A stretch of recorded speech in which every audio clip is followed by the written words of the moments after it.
اور عزیزم محترم مولانا علامہ حمید اللہ صاحب بندیالوی اور حضرت علامہ پیر غلام محمد صاحب چشتی اور ہمارے میزبان اور اس محفل کے روح و رواں محترم و مکرم حضرت محمد عبداللہ صاحب چشتی دامت برکاتہ العالیہ، اور اللہ کے فضل و کرم سے یہ اسٹیج کہکشاں کی صورت میں سجا ہے اور یہ روشن چہرے آپ کی نگاہوں کے سامنے ہیں، اور اللہ کے فضل و کرم سے اجالوں کی حکمرانی ہے اور روشنیاں بانٹی جا رہی ہیں، ہدایت کے چشمے جاری ہیں، اور اللہ کے فضل سے یہ خوبصورت نظارہ جہاں ہمارے قلب و روح کی تسکین کا سبب ہے، وہاں ہماری نظروں کے لیے بھی، نگاہوں کے لیے بھی، صرف ظاہری نگاہوں کے لیے بھی راحت کا باعث ہے۔ اللہ کے فضل و کرم سے یہ طلبہ جن کی دستار بندی ہونی ہے یا ہو چکی ہے، ہونی ہے، تو یہ یقیناً ہمارا سرمایہ ہے، ہمارا مستقبل ہے، ہمارا آنے والا کل ہے۔ رب کائنات ان بچوں کے ذریعے ان کے اساتذہ اور ان کے والدین کی عزت میں اضافہ فرمائے۔ مجھے یقیناً اس محفل میں ذرا احتیاط سے کام لینا چاہیے۔ جب صاحب علم موجود ہوں تو ایسے میں ذہن اور زبان کو بے لگام چھوڑنا یہ یقیناً نقصان کا باعث ہوتا ہے۔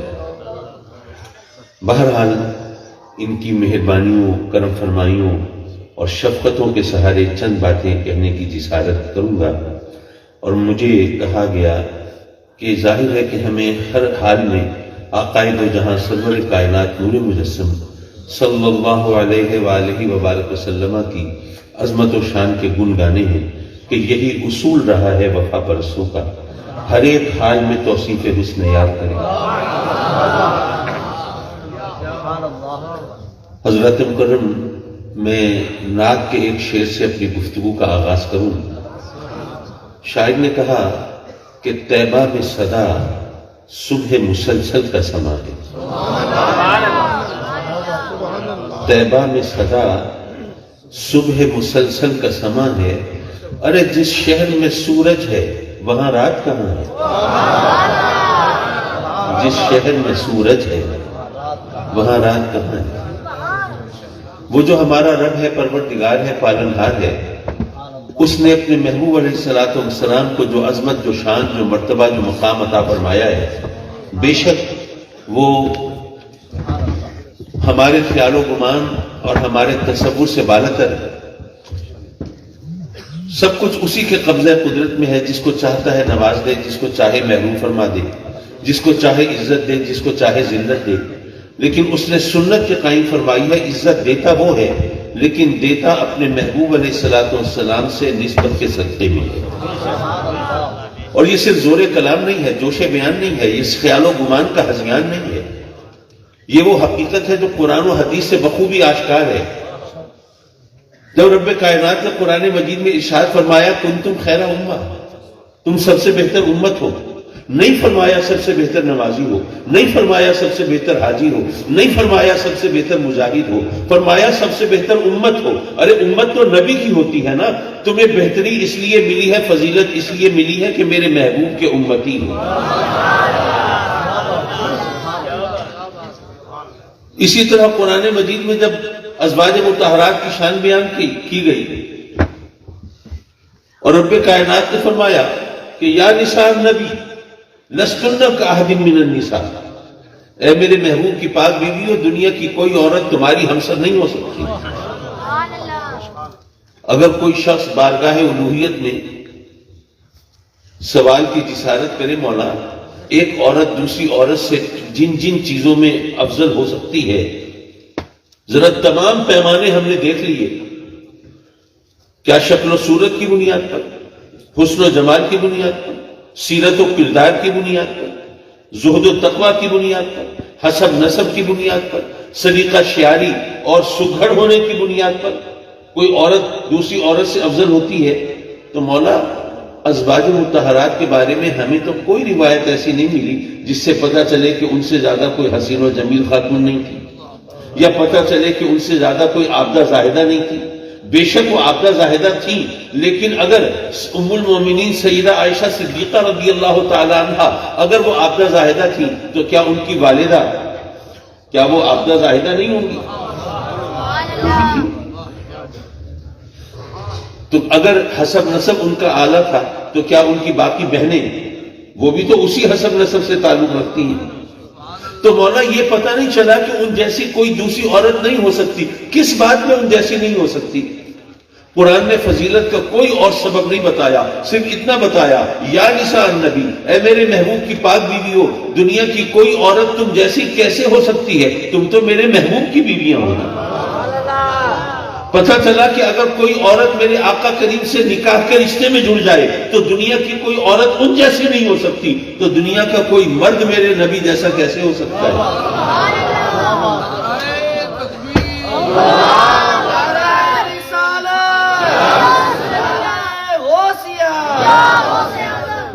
ہم ماشاءاللہ صحابہ کرام کی عظمت کے قائل ہیں، اہل سنت ہیں۔ یہ تو آج عجیب حال ہوا ہے، یہ کبھی سوچا نہیں تھا کہ اہل سنت میں صحابہ اور اہل بیت کے درمیان تفاوت اور فرق اور ایک دوسرے سے کوئی کشمکش کی کوئی صورت کبھی موضوع بحث بن سکتی ہے۔ یقیناً یہ ایک سازش ہے۔ آپ نے کبھی غور کیا آج کل جو بھی شوشے چھوڑے جاتے ہیں، شیعہ سنی فساد ہو رہا ہے۔ آج سے 1000 سال پہلے کے جو سنی ہوں گے آج کے سنیوں سے بہتر کٹر سنی ہوں گے کہ نہیں؟ اور اس وقت جو شیعہ ہوں گے آج کے شیعوں کے مقابلے میں کہیں زیادہ وہ کٹر اور متعصب شیعہ ہوں گے کہ نہیں؟ لیکن اس وقت شیعہ بھی ہیں، سنی بھی ہیں، لیکن ایک دوسرے کے خلاف ہتھیار نہیں اٹھائے انہوں نے۔ مناظرے ہو رہے ہیں، ایک دوسرے کا علمی رد ہو رہا ہے، مقابلہ ہو رہا ہے، محفلیں سج رہی ہیں، کتابیں لکھی جا رہی ہیں، لیکن ہتھیار نہیں اٹھائے گئے۔ جو ہم سے بہتر سنی تھے اور جو آج کے شیعوں کے مقابلے میں کہیں بہتر شیعہ تھے، وہ تو ایک دوسرے کے خلاف ہتھیار نہیں اٹھاتے تھے۔ آج ہم نے یہ کام شروع کر دیا ہے۔ پتہ یہ چلا اگر یہ دین اور مذہب کا اور مسلکی اور مذہبی غیرت کا تقاضا ہوتا تو ہم سے زیادہ انہوں نے یہ کام کیا ہوتا، لیکن انہوں نے نہیں کیا۔ آج ہم کر رہے ہیں تو کسی سازش کے شکار ہو کے کر رہے ہیں۔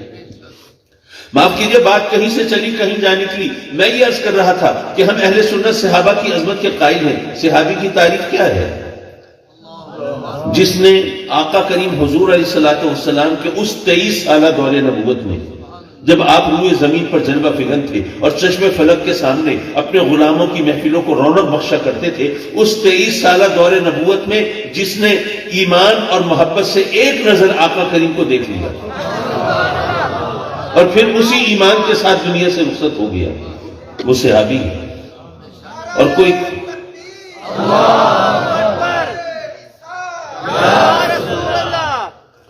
کوئی کروڑوں سال عبادت کرتا رہے، صحابی کے برابر نہیں ہو سکتا۔ میرے والد گرامی رحمۃ اللہ علیہ لاہور میں محو خطاب ہے اور یہی جملہ دہرایا، کوئی کروڑوں سال عبادت کرتا رہے صحابی کے برابر نہیں ہو سکتا۔ مجمع سے ایک صاحب کھڑے ہوئے، کہنے لگے جناب قادری صاحب، آپ کے آنے سے پہلے یہاں پر آپ کا اعلان کرتے تھے علماء اور بتاتے تھے کہ وہ ہستی آ رہی ہے جو اپنے وقت کے راضی ہیں اور اپنے دور کے غزالی ہیں اور جن کے سامنے بڑے بڑے علماء کا چراغ نہیں جلتا، اور جو بات بھی کہتے ہیں وہ عقل اور شریعت کے ترازو میں تول کے کہتے ہیں۔ لیکن آپ نے تو عجیب بات کی، جو نہ عقل کے مطابق ہے نہ شریعت کے مطابق ہے۔ میرے والد نے پوچھا میں نے ایسی کیا بات کر دی؟ ان کا دیکھیے آپ نے کہا کہ کوئی کروڑوں سال عبادت کرتا رہے صحابی کے برابر نہیں ہو سکتا۔ ظاہر ہے کہ عقل اور شریعت دونوں کے خلاف ہے۔ عقل و شریعت دونوں کا تقاضا یہ ہے کہ جو جتنی عبادت کرے اس کو ویسا صلہ ملنا چاہیے، اور آپ کہتے ہیں کوئی کروڑوں سال عبادت کرتا رہے ان کے برابر نہیں ہو سکتا۔ ابا جی قبلہ مسکرائے، فرمایا کہ اگر ہمت ہو، یہ بات تو اللہ سے پوچھنے کی ہے، اگر ہمت ہو تو اللہ سے پوچھو کہ اس نے کروڑوں سال کی عبادت کا وہ ثواب کیوں نہیں رکھا جو اپنے محبوب کو ایک نظر دیکھنے کا رکھا۔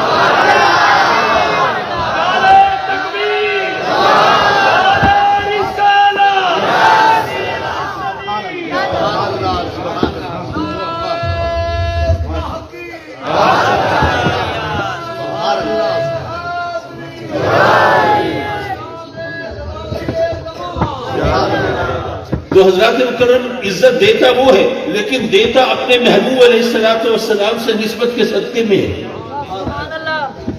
حضرات مکرم اسی طرح ہم جانتے ہیں میرے آقا کریم کا اپنا فرمان ہے، خیر القرون قرنی، سب سے بہتر زمانہ میرا زمانہ ہے۔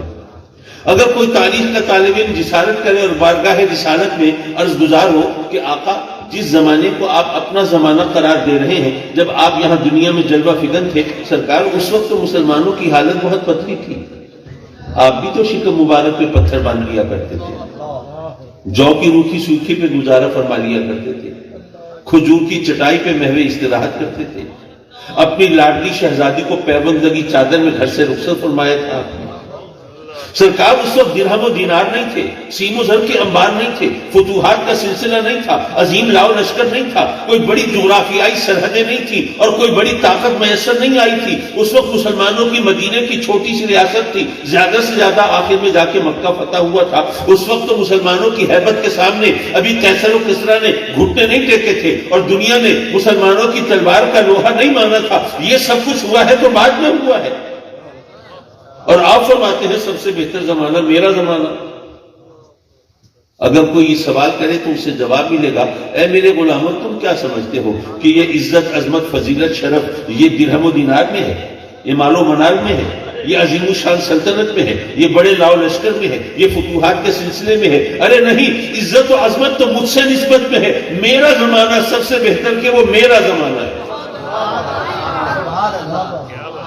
عزت دیتا وہ ہے، دیتا اپنے محبوب سے نسبت کے صدقے میں۔ حضرات مکرم جو آیت کریمہ تلاوت کی، اس کی روشنی میں اگر گفتگو بڑھائی جائے تو کہیں سلسلہ جا کے رکنے کا امکان ہو سکتا ہے، ورنہ تو ظاہر ہے یہ ربر کی طرح کھینچتے جائیے کھینچتا چلا جائے گا۔ وَلِلَّهِ الْعِزَّةُ، عزت ہے اللہ کے لیے۔ ظاہر ہے یہ بات ایسی ہے جس کے لیے کسی دلیل کی ضرورت نہیں ہے، وہ جو خالق کائنات ہے، جو مالک بحر و بر ہے، جس کے کلمہ کن سے یہ کائنات وجود میں آئی ہے، اگر اس کے لیے عزت نہیں ہوگی تو کس کے لیے ہوگی؟ ولی رسول ہی، اور عزت ہے اس کے رسول کے لیے۔ یہ بات بھی سمجھ میں آتی ہے کہ جس کو مسند رسالت سونپی ہے اور جس کو منصب نبوت عطا فرمایا ہے، اس کے لیے عزت نہیں ہوگی تو کس کے لیے ہوگی؟ اور اس کو ایک اور انداز سے بھی سمجھ سکتے ہیں۔ میں تو آپ کے علاقے کے لیے تو ایک طرح سے نووارد ہوں، تو آپ ذرا سوچئے آپ کے علاقے میں کوئی M N A M P S ہیں، کچھ لوگوں کو آپ نے چنا ہے، چلیے اس وقت وہ معطل ہیں، انہوں نے ریزائن کر دیا، لیکن جو M N A M P A ہیں یا تھے، جب وہ M N A M P A نہیں تھے، کیا اس وقت ان کی وہ ٹور تھی جو بعد میں ہو گئی تھی؟ نہیں۔ ظاہر ہے جس کو آپ چنتے ہیں اس کی عزت بڑھ جاتی ہے، شان بڑھ جاتی ہے، طاقت بڑھ جاتی ہے، اختیار بڑھ جاتا ہے، اس کے کی ہوئی بات کی اہمیت اور حیثیت بڑھ جاتی ہے۔ حضرات مکرم جس کو آپ چنتے ہیں اس کی عزت بھی بڑھ جاتی ہے، طاقت بھی بڑھ جاتی ہے۔ اور قرآن میں رب کائنات ارشاد فرماتا ہے کہ اللہ یصطفی من الملائکۃ رسلا ومن الناس، کچھ لوگوں کو تم نے چنا ہے اور نبی وہ ہے جن کو اللہ نے چنا ہے، رسول وہ ہے جن کو اللہ نے چنا ہے، اور تم نے تو ایک چھوٹے سے حلقے سے چنا ہے، اللہ نے تو تمام فرشتوں اور انسانوں میں سے چنا ہے۔ تو جس کو تم چنتے ہو اس کے بارے میں تو تم مانتے ہو کہ اس کی طاقت بھی بڑھ گئی، عزت بھی بڑھ گئی، اور جس کو اللہ نے چنا ہے اس کے بارے میں بحث کرتے رہتے ہیں۔ سبحان اللہ۔ نعرہ تکبیر، نعرہ رسالت، نعرہ حیدری، نعرہ غوثیہ۔ تو اللہ کے رسول کے لیے عزت ہے، بات سمجھ میں آتی ہے۔ وللمؤمنین، اور مومنوں کے لیے عزت ہے، وہ کیوں ہے؟ حضرات مکرم وہ بڑی سیدھی سی بات ہے۔ دیکھیے آپ کے علاقے کا فرض کیجیے کوئی ایم این اے ہے، کوئی منسٹر ہے، اگر وہ کسی شخص کو جس کی ویسے کوئی حیثیت اور وقت نہ ہو معاشرے میں، یہ ہمارا المیہ ہے کہ آج ہم نے عزت کو ناپنے کے لیے بھی سونے چاندی کی یارڈ سٹک رکھی ہوئی، اسی پیمانے سے ناپتے ہیں۔ تو کوئی غریب شخص ہو جس کی کوئی وقت و حیثیت نہ ہو، اگر اس کو آپ کے کوئی M N A M P A کوئی منسٹر ذرا لفٹ کرانا شروع کر دیں، کسی محفل میں نظر آئے تو اس کو خاص طور پہ بلا لیں، اپنے پاس بٹھا لیں، اس سے گپ شپ کرتے رہیں۔ کہیں راستے میں نظر آئے تو گاڑی پہ بٹھا کے لے چلیں۔ ایک دفعہ ایسا ہو لوگ سمجھے اتفاق ہے، 2 دفعہ ہو اتفاق ہو، 3-4 مرتبہ ہو لوگ کہیں اتفاق ہے، لیکن اگر ہر بار ایسا ہو تو لوگ کہیں گے بھائی ذرا خیال رکھنا، اب یہ پہلے والا وہ غریب بے حیثیت شخص نہیں ہے، اب یہ MNA صاحب کی ناک کا بال ہو گیا ہے، ذرا اس کی اگاڑی پچھاڑی سے بچ کے رہنا۔ یارو اگر کوئی MNA MPA کوئی منسٹر کوئی صاحب اقتدار و اختیار اگر کسی کو لفٹ کرانا شروع کر دے، کسی سے قریب ہو جائے، اس کی عزت بڑھ جاتی ہے، اس کی شان بڑھ جاتی ہے، وہ لوگوں کے دلوں میں اس کی حیثیت بڑھ جاتی ہے۔ اور اب قرآن پڑھیے، رب کائنات فرماتا ہے النبی اولیٰ بالمؤمنین من انفسہم، میرا محبوب مومنوں سے ان کی جانوں سے زیادہ ان سے قریب ہے۔ تو یارو جن سے کوئی MNA MPA کسی سے قریب ہو اس کی عزت بڑھ جاتی ہے، جس سے اللہ کا محبوب ہو وہ بے عزت کیسے رہ سکتا ہے؟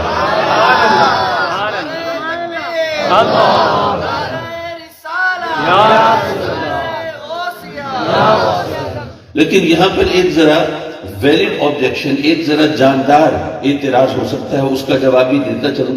میری حتی الامکان عادت یہ ہے کہ اپنے راستے کے کانٹے خود چننا چاہتا ہوں۔ کوئی اعتراض ہو اور جاندار ہو تو اس کا جواب میں خود پیش کرنا چاہتا ہوں۔ اعتراض یہ ہو سکتا ہے کہ اچھا جی آپ نے یہ تو کہہ دیا کہ چونکہ آقا کریم مومنوں کی جانوں سے زیادہ ان سے قریب ہیں تو اس لیے ان کو عزت ملی ہے، لیکن قرآن کی ایک اور آیت بھی تو ہے وَنَحْنُ أَقْرَبُ إِلَيْهِ مِنْ حَبْلِ الْوَرِيدِ، اللہ نے اپنے بارے میں فرمایا کہ وہ بھی شہرت سے زیادہ قریب ہے۔ اپنے محبوب کے بارے میں تو فرمایا کہ مومنوں سے قریب ہے، لیکن اپنے لیے تو اس نے ایمان کی شرط نہیں رکھی۔ وَنَحْنُ أَقْرَبُ إِلَيْهِ ایک عام ضمیر ارشاد فرمائی، تو اللہ تو ہر ایک سے قریب ہے۔ تو اگر اللہ کے محبوب اگر کسی سے قریب ہو ان کو تو عزت مل گئی، تو جس سے اللہ قریب ہو اس کو عزت نہیں ملنی چاہیے؟ تو اللہ تو کافروں سے بھی قریب ہے، مشرکوں سے بھی قریب ہے، منافقوں سے بھی قریب ہے، فاسقوں فاجروں بدکاروں گناہگاروں سیاہکاروں سے بھی قریب ہے، تو پھر سب کو عزت ملنی چاہیے۔ اور اگر سب کو نہیں ملتی تو اس کا مطلب یہ ہے کہ آپ کے نزدیک اللہ کے محبوب کا قریب ہونا زیادہ اہم بات ہے، اس کی وقت و حیثیت زیادہ ہے۔ میں عرض کروں گا کہ دراصل بات سمجھتے تو سبھی ہیں، یہ صرف ٹانگ کھینچنے والی بات ہوتی ہے کہ اللہ تو ہر ایک سے قریب ہے، لیکن کیا آپ ہر ایک کو اللہ کا مقرب مانتے ہیں؟ اگر آپ ہر ایک کو اللہ کا مقرب نہیں مانتے تو پھر ماننا پڑے گا کہ یہاں پر قرب کا فلسفہ سمجھنے کی ضرورت ہے۔ میں اس کو ایک مثال کے ذریعے سمجھا دوں تو ذرا بات آسانی سے سمجھ میں آ جائے گی۔ دیکھیے فرض کیجئے آپ میں سے کوئی صاحب ہے، بہت سے ایسے لوگ ہوں گے جنہوں نے آج پہلی بار مجھے دیکھا ہے، تو وہ صاحب جنہوں نے پہلے مجھے دیکھا وہ نہیں تھا، میری شکل سے واقف نہیں تھے، صورت سے آشنا نہیں تھے، نام سنا تھا حامی سے ایک آدمی، ایک شخص ہے ملتان میں رہتا ہے، غزالی زماں کا بیٹا ہے، اگر وہ ذرا ایک نکتہ لکھ دے تو میرا یہ مسئلہ حل ہو سکتا ہے، تو آپ مجھ سے ملنے کے لیے ملتان جانا چاہتے تھے۔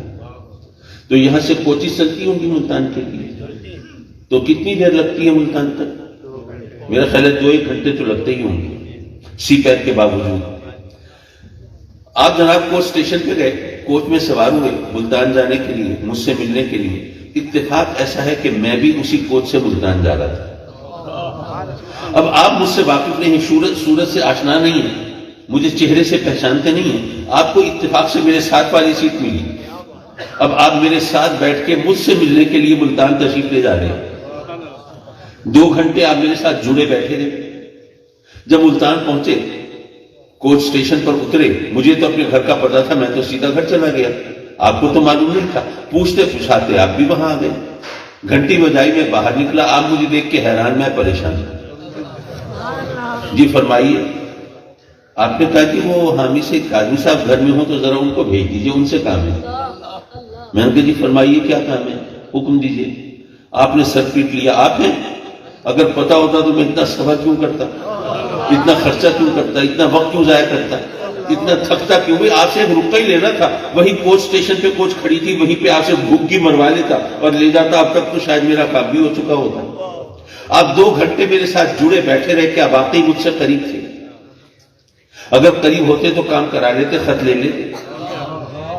پتہ یہ چلا کہ قریب ہونا نہ ہونا ایک برابر ہے جب تک معرفت نہ ہو کہ کوئی قریب ہے۔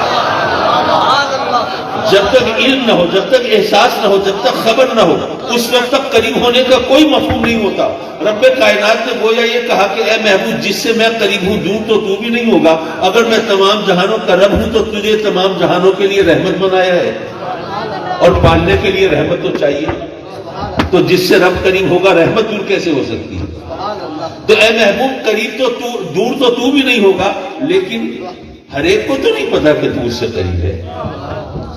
ہاں، جو جانتے ہیں کہ تو ان سے قریب ہے وہی تو مومن ہے۔ النبی اولیٰ بالمؤمنین من انفسہم، مومنوں کو عزت ملی تو آقا کریم صلی اللہ علیہ وسلم کے قرب کے صدقے میں ملی ہے۔ اچھا، یہاں تک تو بات ٹھیک ہے۔ آیت کا آخری حصہ ذرا اس میں ایک خلیج پیدا ہوتی ہے، وَلَكِنَّ الْمُنَافِقِينَ لَا يَعْلَمُونَ۔ اللہ نے فرمایا عزت تو اللہ کے لیے ہے، عزت تو اللہ کے رسول کے لیے ہے، عزت تو مومنوں کے لیے ہے، لیکن منافق نہیں جانتے کہ عزت کس کے لیے ہے۔ یہ قرآن ہے، اللہ کا کلام ہے، یہ کسی شاعر کا کلام نہیں ہے کہ کوئی لفظ اس لیے لگا دیا ہوگا کہ اس پہ داد زیادہ ملے گی، یا کوئی لفظ اس لیے لگا دیا کہ جی وزن پہ وہ پورا اترتا ہے۔ نہیں، ہر لفظ اپنی جگہ ہدایت کا سرچشمہ ہے۔ تو مولا تو نے فرمایا کہ منافق نہیں جانتے کہ عزت کس کے لیے ہے، یقیناً منافق نہیں جانتے، لیکن کافر بھی تو نہیں جانتے، مشرک بھی تو نہیں جانتے، لیکن مولا تو نے نہ کافروں کا ذکر کیا نہ مشرکوں کا ذکر کیا، یہاں پر خاص طور پر منافقین کا ذکر فرمایا، تو اس میں بھی ہمارے لیے کوئی نہ کوئی ہدایت کا پہلو تو ہوگا۔ یہ قرآن ہے نا، یہ ایسا تو نہیں ہے کہ جی ایک لفظ کی جگہ دوسرا لفظ لگا دو، مترادفات استعمال کرتے چلے جاؤ، جیسے ہم تقریر میں ذرا اپنی شان بڑھانے کے لیے اس طرح کا کام کرتے ہیں۔ یہ قرآن میں اللہ کا کلام تو ایک ایک لفظ اپنی جگہ پہ وزنی ہے۔ تو مولا پھر کافروں اور مشرکوں کو چھوڑ کر بطور خاص کافروں منافقوں کا ذکر، اس میں حکمت کیا ہے؟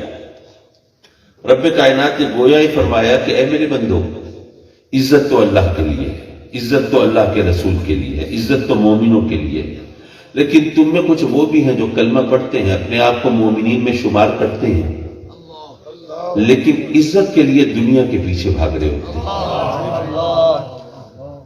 وہ سمجھتے ہیں کہ بڑی گاڑی پہ چڑھیں گے تو عزت ہوگی، عالیشان مکان میں رہیں گے تو عزت ہوگی، وہ شاندار لباس پہنیں گے تو عزت ہوگی، ان کے پاس بینک بیلنس ہوگا، دولت کے انبار ہوں گے تو عزت ہوگی، کوئی عہدہ کوئی منصب ہوگا تو عزت ہوگی۔ بھئی اگر تم مومن ہوتے تو تمہیں پتا ہوتا کہ عزت تو اللہ رسول کے دامن سے ملتی ہے، تو تم عزت کے لیے اللہ رسول سے اپنا تعلق استوار کرتے اور اپنا رشتہ مضبوط کرتے، لیکن اگر تم کلمہ پڑھنے کے باوجود، ایمان لانے کا اعلان کرنے کے باوجود عزت کے لیے اللہ رسول کی بجائے دنیا کے پیچھے بھاگتے ہو تو زبان سے کلمہ پڑھتے ہو، دل سے مومن نہیں ہو۔ اور ظاہر ہے جو زبان سے کلمہ پڑھے دل سے مومن نہ ہو وہی منافق ہوتا ہے۔ حضرات مکرم، رب کائنات نے ہمارے آقا کریم صلی اللہ علیہ وسلم کو کیا شان، کیا عظمت، کیا مقام عطا فرمایا۔ اگر کوئی معترض اعتراض کرے نا تو وہ اعتراض کرنا وہ بھی میرے آقا کریم کی عظمت کی دلیل بن جاتی ہے۔ ایک دفعہ میں سوچ رہا تھا، ظاہر ہے کہ آدمی ارتقائی مراحل سے گزرتا ہے، پہلے کچھ سوچیں ذہن کو خلف اشار کا شکار کرتی ہیں، تو شروع میں ذہن میں آیا کہ ہم کہتے ہیں آقا کریم صلی اللہ علیہ وسلم کے اشارے پر چاند دو ٹکڑے ہو گیا، سورج الٹے پاؤں پھر آیا، جانوروں نے سجدے کیے، پتھروں نے کلمے پڑھے، اور جناب بادل پھٹتے چلے گئے آپ کی انگوش مبارک کی حرکت کے ساتھ۔ یہ تمام چیزیں اب ظاہر ہے کہ ہم مانتے تو ہیں، لیکن یہ بات سمجھ نہیں آتی اگر واقعی یہ حقیقت ہوتی تو پھر کون ہوتا جو آپ کی نبوت کا انکار کرتا؟ بھائی لوگ اپنی آنکھوں سے دیکھیں کہ چاند دو ٹکڑا ہو گیا ان کے اشارے پہ، پھر ان کی نبوت سے انکار کیسے ممکن ہوتا؟ دیکھ لیا کہ سورج الٹے پاؤں پھر آیا، پتھر کلمہ پڑھ رہے ہیں، تو پھر نبوت کا انکار کرنا ممکن کیسے ہوتا؟ تو کہیں یہ ہماری خود ساختہ کہانیاں تو نہیں ہیں، یہ عقیدت و محبتوں کے تراشے ہوئے افسانے تو نہیں ہیں، یہ لوگوں نے صرف اپنی طرف سے رنگ آمیزی تو نہیں کی، حاشیہ آرائی تو نہیں کی، یہ حدیثیں ہم کو قرآن تو نہیں ہے، اللہ کا کلام تو نہیں ہے، تو پتہ نہیں ان حدیثوں کی حقیقت کیا ہے۔ یہ ایک خلیج، ایک کسر، ایک سوال ہے۔ ممکن ہے آپ کے ذہن میں پہلے ہی سوال نہ آیا ہو، میرے متوجہ کرنے سے آ گیا ہو، اللہ مجھے معاف کر کے، لیکن اس کا جواب مجھے جو ملا وہ بھی میں عرض کرتا چلوں. جواب یہ ملا کہ جی ٹھیک ہے، یہ جو حدیث کے اندر آقا کریم صلی اللہ علیہ وسلم کے معجزوں کا ذکر ہوا، ان کے بارے میں اگر آپ یہ خیال کریں کہ جی یہ صرف لوگوں نے عقیدت و محبتوں سے افسانے گھڑ لیے ہوں گے، لیکن قرآن پر ایک بحیثیت مسلمان قرآن پر تو ایمان لازمن ہے. تو یہ بتاؤ کہ کیا مردے کو زندہ کر دینا کیا کوئی چھوٹی معمولی بات ہے؟ کیا مٹی کی مورتی میں پھونک مار کے اس کو اڑتا ہوا پرندہ بنا دینا کیا چھوٹی بات ہے؟ اب یہ تو قرآن سے ثابت ہے نا. تو سیدنا عیسیٰ علیہ السلام نے جب مردوں کو زندہ کر کے دکھایا تو کیا سب لوگوں نے کلمہ پڑھ لیا تھا، مسلمان ہو گئے تھے، ایمان مل گیا تھا ان کو؟ سب کو تو نہیں ملا. جب آپ نے مٹی کی مورتی کو اڑتا ہوا پرندہ بنایا، جب بیماروں پر ہاتھ پھیر کر ان کو شفا عطا فرمائی، جب لوگوں کو بتایا کہ وہ کیا کھا کے آئے ہیں گھروں سے، یہ تمام چیزیں جب آپ نے بتائی تو یہ ایسی چیزیں تھیں جن کے حوالے سے آپ کی نبوت کا انکار کرنا ممکن نہیں تھا. لیکن سب لوگ ایمان نہیں لائے، سب کو کلمہ نصیب نہیں ہوا، سب کو ہدایت نہیں ملی. پتہ یہ چلا کہ معجزے اپنی جگہ پہ، لیکن ہدایت انہی کو ملتی ہے جن کے لیے رب کائنات نے مقدر کی ہوتی ہے. اور یہاں پر یہ دیکھیے، اب وہ تو مشہور حدیث ظاہر ہے آپ نے نہ جانے کتنی بار سنی ہوگی، سنائی ہوگی، پڑھی ہوگی، پڑھائی ہوگی کہ ابو جہل حاضر ہے بارگاہ رسالت میں اور کہتا ہے کہ بتائیے اگر آپ اللہ کے سچے نبی ہیں واقعی تو میری مٹھی میں کیا ہے؟ اور آقا کریم صلی اللہ علیہ وسلم گویا یہ فرماتے ہیں کہ اگر میں نے بتا دیا تیری مٹھی میں کیا ہے تو پھر بھی بہانے بنائے گا. جی آپ نے دیکھ لیا ہوگا، کسی نے بتا دیا ہوگا، یا وہ لگ گیا تو تیر ورنہ تکے والی بات ہے. یہ اتفاقاً بات صحیح ہو گئی. اگر میں نے بتا دیا تیری مٹھی میں کیا ہے تو یہ بہانہ سازی کا موقع مل جائے گا. لیکن جو کچھ تیری مٹھی میں ہے اگر وہ بتا دے کہ میں کون ہوں، پھر پتھروں نے کلمہ پڑھا ہے. یہ ساری حدیث تو آپ بارہا سنتے، اس پر کبھی کسی نے اعتراض بھی نہیں کیا. لیکن ذرا اس کو اس زاویے سے دیکھیے کہ جناب دیکھیے تو صحیح کتنا حیرت انگیز منظر ہے کہ ابو جہل کوئی معمولی آدمی نہیں ہے. وہ جناب مکہ کے اور عرب کے سرداروں میں بڑا نامور سردار ہے، اس کا بڑا مقام ہے، بڑی حیثیت ہے، اور وہ کھڑا ہے اور اس کی مٹھی میں پتھر کلمہ پڑھ رہے ہیں. ابو جہل کی مٹھی میں پتھر کلمہ پڑھ رہے ہیں، لیکن ابو جہل کو کلمہ نصیب نہیں ہوتا. نعرہ تکبیر، نعرہ رسالت، نعرہ غوثیہ. سبحان اللہ. ابو جہل کی مٹھی میں پتھر کلمہ پڑھ رہے ہیں، لیکن ابو جہل کو کلمہ نصیب نہیں ہوتا. تو پتہ یہ چلا کہ کلمہ تو اسی کو ملے گا، ہدایت تو اسی کو ملے گی جس کے لیے مقدر ہوگا. لیکن یہ سوال بہرحال اپنی جگہ کہ بھئی یہ تمام چیزیں دیکھ کر بھی کیسے ایمان نہیں لائے، تو اس کا جواب قرآن و حدیث میں موجود ہے. وہ معجزے دیکھتے تھے، وہ آقا کریم صلی اللہ علیہ وسلم کی عظمت و شان کا مشاہدہ کرتے تھے، لیکن چونکہ دلوں پہ مہر تھی اس لیے کہتے تھے یہ معجزہ نہیں ہے، یہ رسالت کا ثبوت نہیں ہے، یہ نبوت کی دلیل نہیں ہے، یہ تو جادو ہے. آقا کریم صلی اللہ علیہ وسلم کی عظمت و شان کا انکار کرتے ہوئے وہ معاذ اللہ آپ کے معجزوں کو جادو قرار دیتے تھے، اور معاذ اللہ آپ کو جادوگر کہتے تھے. اور آپ سوچئے آقا کریم صلی اللہ علیہ وسلم کو جادوگر کہنا یہ کتنی بڑی گستاخی ہے، کتنی بڑی جسارت ہے آپ کی شان میں، یہ کس طرح دھبا لگانے کی کوشش ہے. بے شک ایسا ہی ہے، لیکن آپ ذرا سوچئے کہ جب آپ کسی کو جادوگر کہیں اور کہیں بہت بڑا جادوگر ہے، اس سے ذرا بچ کے رہنا ہے، تو کیا اس کا یہ مطلب نہیں ہے کہ آپ یہ کہہ رہے ہیں کہ بھئی یہ اس سے بچ کے رہنا، یہ بہت بڑا جادوگر ہے، اس کے پاس ایسی طاقت ہے جو دوسروں کے پاس نہیں ہوتی. اگر یہ نہ مانے تو جادوگر کہنے کا کوئی مفہوم ہی نہیں بنتا.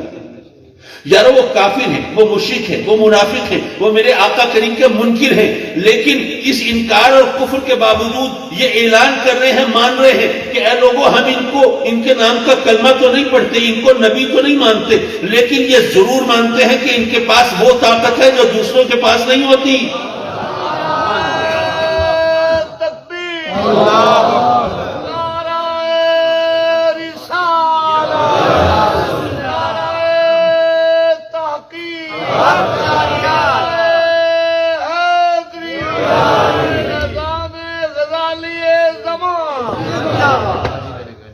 حضرات مکرم، نبوت کا مقام، مجھے اب ان کے نعرے پہ وہ بات یاد آئی. اب میرے والد گرامی رحمۃ اللہ علیہ کی ایک دفعہ خطاب فرما رہے ہیں اور بتا رہے ہیں کہ رب کائنات اپنے کسی نبی کی کوئی دعا کبھی رد نہیں فرماتا.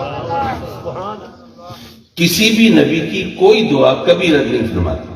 مجمع سے ایک صاحب کھڑے ہوئے، کہنے لگے قاضی صاحب قرآن کی ایک آیت ہے، رب اغفر لی وہب لی ملکا لا ینبغی لأحد من بعدی۔ سیدنا سلیمان علیہ السلام کی دعا قرآن میں مذکور ہے۔ انہوں نے رب کی بارگاہ میں التجا کی، دعا کی کہ مولا مجھے بخش دے اور مجھے وہ مملکت، وہ سلطنت، وہ اقتدار، وہ اختیار عطا فرما کہ میرے بعد پھر ایسی مملکت کسی اور کو نہ ملے۔ تو اب بتائیے یہ دعا قبول ہوئی یا نہیں ہوئی؟ اگر قبول ہو گئی تو ماننا پڑے گا کہ حضرت سلیمان علیہ السلام کو جو مملکت، جو سلطنت، جو اقتدار ملا، آپ کے بعد تو کسی کو نہیں ملا، تو پھر آقا کریم کا وہ اقتدار نہیں ہے، وہ اختیار نہیں ہے جو حضرت سلیمان کا تھا۔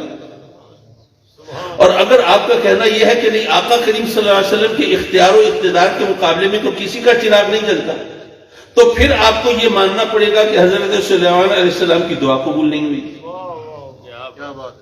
کوئی ایک بات تو ماننی پڑے گی، یہاں تو دال اس طرح نہیں کرے گی، صرف باتیں بنانے سے تو کام نہیں بنے گا۔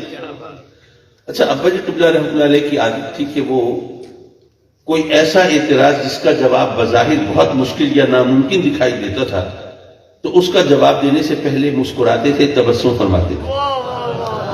آپ مسکرائے اور فرمایا کہ تمہارے اعتراض کا جواب تو اسی آیت میں موجود ہے۔ اچھا، وہ صاحب پتہ نہیں جواب کے انداز سے یا مسکرانے سے چڑ گئے، کہنے لگے قاضی صاحب ہم نے تو سنا تھا آپ بہت بڑے عالم ہیں، لیکن آپ شاید یہ سمجھ رہے ہیں کہ میں ایک عام آدمی ہوں، آپ مجھے ادھر ادھر کی باتوں میں ٹہلا دیں گے، ٹرخا دیں گے، باتیں بنا کے، اور جناب اس طرح مجھے لاجواب کر دیں گے۔ میں پنجاب یونیورسٹی میں عربی زبان کا استاد ہوں، پروفیسر ہوں، اور مجھے پتا ہے کہ اس آیت کے اندر کوئی لفظ، کوئی حرف ایسا نہیں ہے جو میرے اعتراض کا جواب بن سکے۔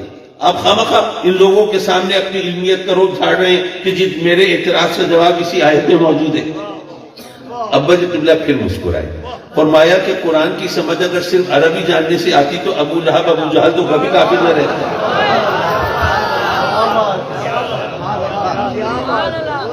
اچھا، ان صاحب نے کہا اچھا جی چلیے ٹھیک ہے، پھر ابھی دودھ کا دودھ پانی کا پانی ہو جاتا ہے، ابھی بتا دیجئے، پھر یہ سارا مجمع بھی گواہ ہو جائے گا کہ آپ کتنے پانی میں ہیں اور واقعی آپ کی بات جو ہے وہ کس حد تک درست ہے اور صحیح ہے۔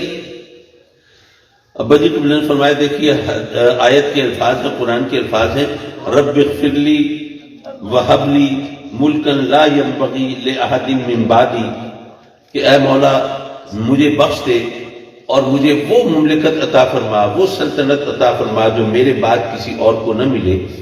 تو سیدنا سلیمان علیہ السلام دعا کر رہے ہیں کہ مولا ایسی سلطنت، ایسا اقتدار، ایسی حکومت میرے بعد کسی اور کو نہ ملے، لیکن میرے آقا کریم حضرت سلیمان کے بعد کب ہیں؟ وہ تو پہلے ہیں۔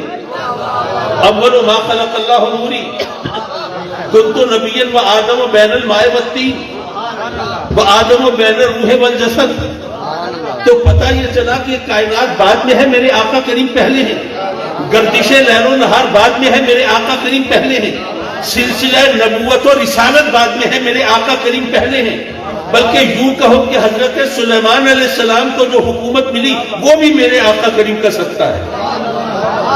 نعرہ تکبیر، نعرہ رسالت، نعرہ تحقیق، نعرہ غوثیہ، سبحان اللہ، سبحان اللہ، یا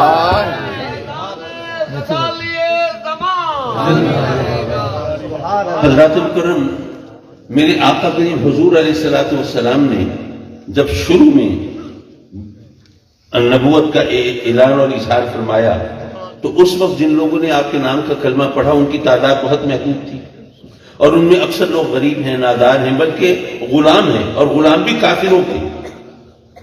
اب ذرا سوچئے کہ ان کافروں پہ کیا گزری ہوگی کہ جن کے غلام ان کے خداؤں کو سجدہ کرنے کے روادار نہیں۔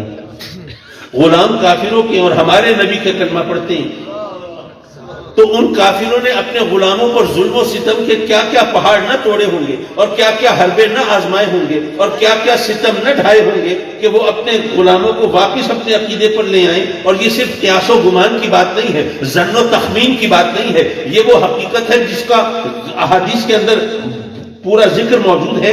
انتہا یہ کرتے تھے کہ وہ اپنے غلاموں کو دہتے ہوئے انگاروں پر لٹا دیتے تھے، اور جب لٹاتے تھے تو ان کے سینوں پر وزن رکھ دیتے تھے کہ اٹھ نہ سکے. ایک انگارہ چھو جائے ہماری انگلی کو جان نکل جاتی ہے.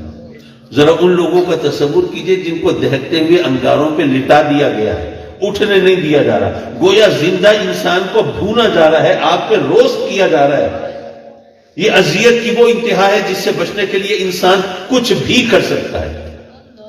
لیکن تاریخ شاہد ہے کہ ابتدا میں جن لوگوں نے کلمہ پڑھا تھا ان میں ایک مثال بھی ایسی نہیں ہے کہ جس کسی صحابی نے اس ظلم و ستم کے آگے گھٹنے ٹیکے ہوں، ہار مانی ہو اور اپنا عقیدہ چھوڑا ہو.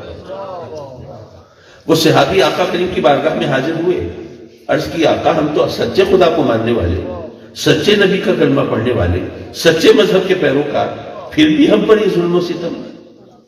آقا کریم نے کیا فرمایا؟ فرمایا کہ بڑی جلدی ہار مان لی تم نے، ورنہ تم تو میرے صحابی ہو. اللہ کے نبیوں پر بھی یہ ظلم ہوا ہے کہ لوہے کے کنگھوں سے ان کا گوشت ان کی ہڈیوں سے اتارا گیا ہے. اللہ کے نبیوں کے ساتھ یہ ظلم ہوا، لیکن انہوں نے کار نبوت چھوڑا نہیں ہے، گھٹنے ٹیکے نہیں ہیں، ہار مانی نہیں ہے. اچھا میں سوچ رہا تھا اگر ان صحابہ کی جگہ ہم ہوتے تو ہم کہتے کہ سینٹ ٹھیک ہے اب آپ کی مرضی، ہم نے تو آپ کا ساتھ اس لیے دیا تھا کہ ہم اللہ کے نبی، اللہ کے رسول، اللہ کے محبوب کے ساتھ ہوں گے، پھر ہمارے والے نیارے ہوں گے، پھر سیم و زر کے انبار ہمارے ہوں گے، دولت ہماری ہوگی، اقتدار ہمارا ہوگا، اختیار ہمارا ہوگا، پھر تو ماشاءاللہ اس دنیا کے اندر جو کچھ ہوگا ہماری مرضی سے ہوگا. لیکن اگر یہی کچھ ہونا ہے تو صحیح پھر ہماری تو معذرت. لیکن صحابہ کرام کو آقا کریم نے جب یہ فرمایا اور انبیاء کی بات کی تو انہوں نے کیا کچھ تردد اور تذبذب کا اظہار کیا؟ نہیں، بلکہ وہ استقلال اور استقامت کا پہاڑ بن گئے. دراصل یہ بات سمجھنے کی ہے. بلکہ ایک بات اور کرتا چلوں، دونوں کی بات اکٹھی کر کے پھر ایک نصیحت کر کے. ایک تو مجھے بہت جلدی دیر ہو جاتی ہے، گھڑی دیکھی تو پتہ چلا کہ تقریباً پونا گھنٹہ ہونے کو آیا بولتے ہوئے. حضرات مکرم، میرے آقا کریم حضور علیہ الصلوۃ والسلام جب طائف گئے تبلیغ کے لیے، آپ جانتے ہیں کہ اس وقت وہ کافروں نے کچھ شریر لوگوں کو آپ کے پیچھے لگا دیا، انہوں نے آپ کو پتھر مارے، سنگزنی کی، آپ لہو لہنگ ہوئے، زخمی ہوئے، آپ کے مقدس لہو سے آپ کی نالین پاک بھر گئی. اور آپ نے یہ بھی سنا ہوگا کہ پھر پہاڑوں کا فرشتہ آپ کی خدمت میں حاضر ہوا اور عرض کی کہ آقا اگر اجازت ہو تو آپ کے دشمنوں کو پہاڑوں میں پیس کر ہلاک کر دیا جائے. آپ نے فرمایا کہ نہیں، یہ میرے مقام سے واقف نہیں ہے، ان کی نسلوں میں اللہ مسلمان پیدا فرمائے گا، اور یہ اللہ نے مجھے تو تمام جہانوں کے لیے رحمت بنا کے بھیجا ہے.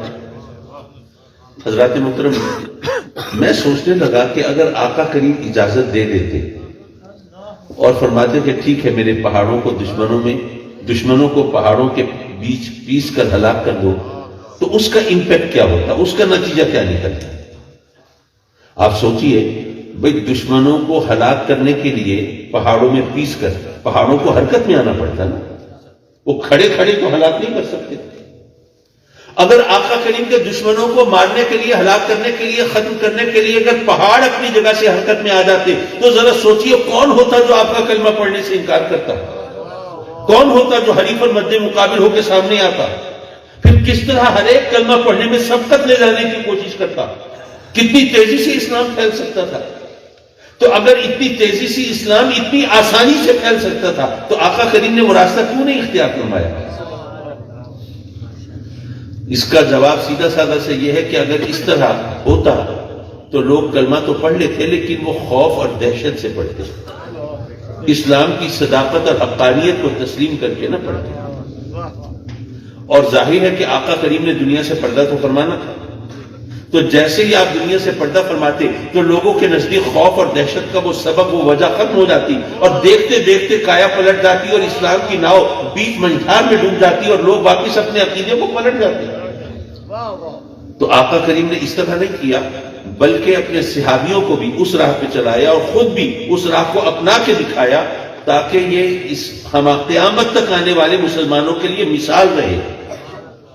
ورنہ اگر صحابہ کرام کو انتقالی سے بچانے کے لیے اور اسلام کی اشاعت اور فروغ کے لیے میرے آقا کریم نے معجزوں سے کام لیا ہو، میرے آقا کریم نے معجزے دکھائے ہیں، ظاہر ہے معجزہ تو نبی کی پہچان ہوتا ہے نا، معجزہ نبی کی پہچان ہوتا ہے. ایک اگر فاران کی چوٹیوں سے آواز آ رہی ہے میں اللہ کا نبی، تو ادھر قادیان کے جنگلوں میں بھی کوئی بول رہا ہے میں بھی نبی. ایک عام آدمی کے پاس وہ کیا کرائیٹیرین ہے، کیا یارڈ اسٹک ہے، کیسے پہچانے یہ سچا یہ جھوٹا؟ تو علماء نے بتایا کہ یاد رکھیے جو سچا نبی ہے وہ معجزہ دکھائے گا، جھوٹا نبی کبھی معجزہ نہیں دکھا سکتا. معجزہ نبی کی پہچان ہے. تو لیکن آقا کریم صلی اللہ علیہ وسلم نے معجزے دکھائے اپنی نبوت کی تصدیق کے لیے، اسلام کے فروغ کے لیے نہیں. آپ میدان جہاد میں اترے ہیں، آپ نے کافروں کا مقابلہ کیا ہے، ان کی سازشوں کو توڑا ہے، ان کے سامنے مسلمانوں کو جہاد کے لیے تیار کیا ہے، آمادہ کیا ہے، خود زخم بھی کھائے ہیں، لہو لہان بھی ہوئے ہیں، سب کچھ ہوا ہے. وہ سب اس لیے کہ مسلمانوں کے لیے راہ عمل متعین ہو جائے. اگر صحابہ کرام نے جب شکایت کی تھی، اگر آقا کریم جناب اشارہ کرتے، آپ بھی سوچئے وہ ہستی جس کے اشارے سے چاند دو ٹکڑے ہو جائے، محض ایک اشارہ کر کے نالین پاک کو جوڑ نہیں سکتے تھے؟ لیکن نہیں، خود بیٹھے ہوئے نالین پاک کو مرمت فرما رہے ہیں. معاذ اللہ کو یہ سوچے کہ جی بس آپ فارغ تھے، کچھ کرنے کو نہیں تھا، چلیے نالین پاک جوڑ لی. نہیں، یہ ہماری تربیت کے لیے تھا. میرے آقا کریم بتا رہے ہیں کہ اے میرے غلاموں، میری خدمت کے لیے تو فرشتے بھی آ سکتے ہیں، لیکن تمہیں تو اپنے کام ہاتھوں سے کرنے پڑیں گے نا. تو میں بھی تمہارے لیے مثال چھوڑ دیتا ہوں. میں اگر چاہوں تو جنت کی نعمتیں میرے دسترخوان پہ موجود ہو سکتی ہیں، لیکن تمہیں تو کبھی غربت سے پالا بھی پڑے گا نا، فاقہ بھی کرنا پڑے گا نا، کبھی روکھی سوکھی بھی کھانی پڑے گی نا. میں بھی جو کی روکھی سوکھی پہ گزارا کر کے دکھا دیتا ہوں، بلکہ شکم مبارک پہ پتھر باندھ کے دکھا دیتا ہوں. کبھی ایسا وقت تم پر آئے تو تمہارے ہونٹوں پہ گلا نہ ہو.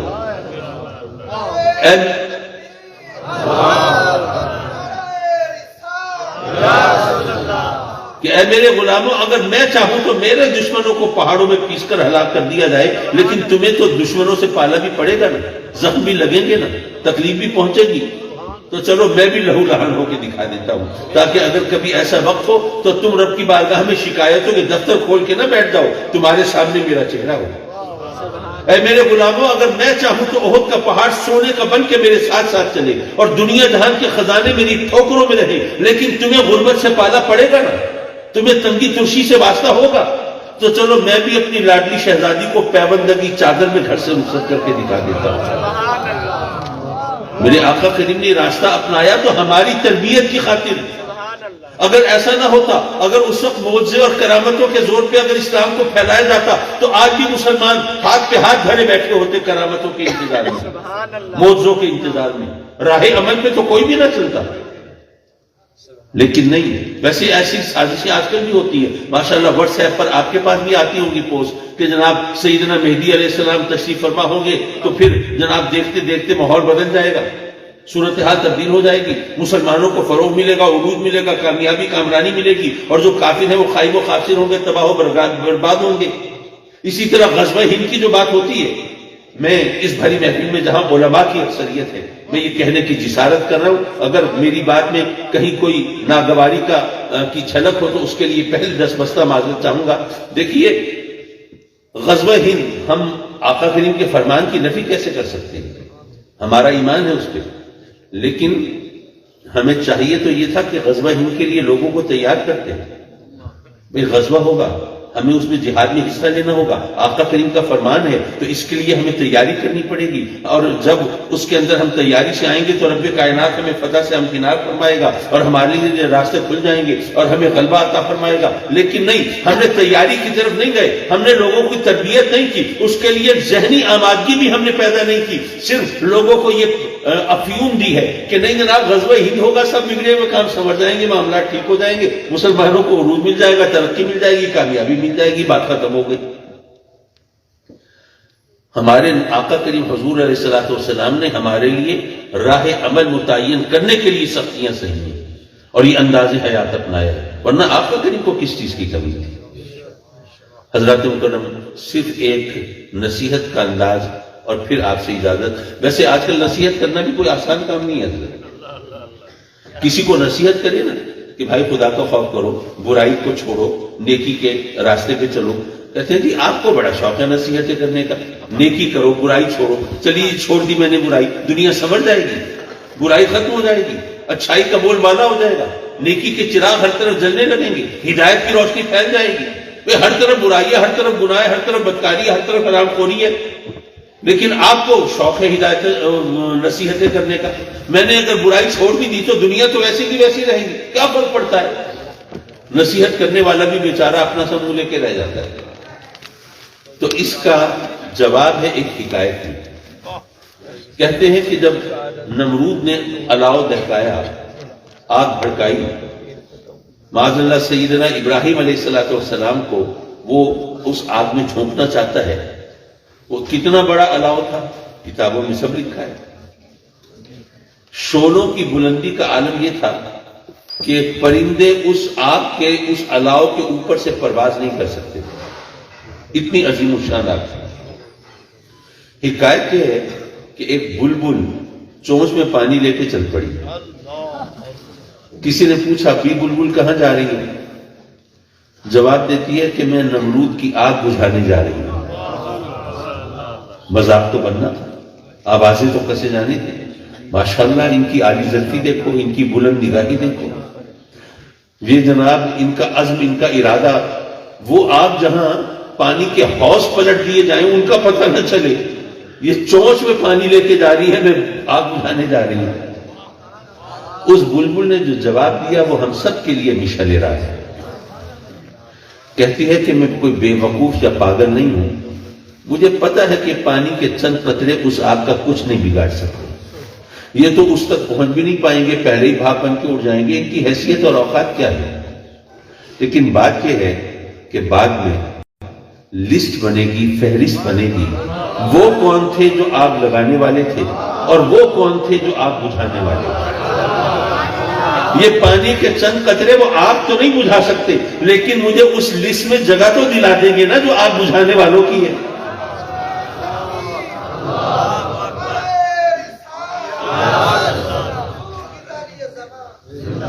حضرات مکرم، اگر ہم برائی چھوڑ دیں، ممکن ہے دنیا کو فرق نہ پڑے، ممکن ہے برائی اسی طرح پھیلی رہے، اسی طرح گناہ ہوتے رہیں، اسی طرح بدکاری ہوتی رہے، حرام خوری ہوتی رہے، رب کی نافرمانی ہوتی رہے.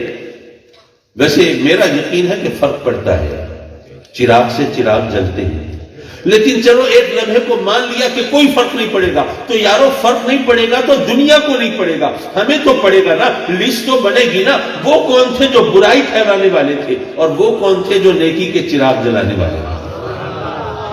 تو ہم کون سی لسٹ میں اپنا نام درج کرانا چاہتے ہیں، ہمیں اسی راہ کو اپنانا چاہیے. اور یہ ادارے یہ اس راہ کے تعین کے لیے ہماری مدد کرتے ہیں، اس راستے کو اجاگر کرتے ہیں، ہمارے لیے راہ عمل کو کھولتے ہیں اور اس حوالے سے ہماری رہنمائی کا فریضہ انجام دیتے ہیں. اللہ ان کو دن دگنی رات چوگنی ترقی عطا فرمائے.